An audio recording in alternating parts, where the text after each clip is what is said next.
Assalomu alaykum, hurmatli kanalim obunachilari va bizni kuzatib olayotgan aziz do'stlar, musofirda yurgan aziz do'stlar, barchalaringga alangalik salom. Mana bugun 2025-yilni 11-aprel sanasi do'stlar.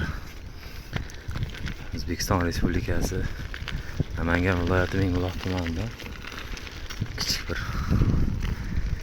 ertalabda video qilishlikka niyat qildik. Do'stlar, bizni kuzatib borishda davom etinglar. Videolarimizda kami ko'st nuqson xatoliklar bo'layotgan bo'lsa do'stlar, iltimos e'tibor bermaysizlar degan umiddaman.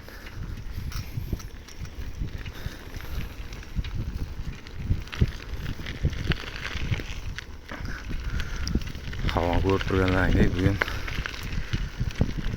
plus 26 daraja ko'rsatgan. Hozir ertalabda soat 8:30 уже normalniy havo bo'lib turibdi, ya'ni issiq havo bo'lib turibdi.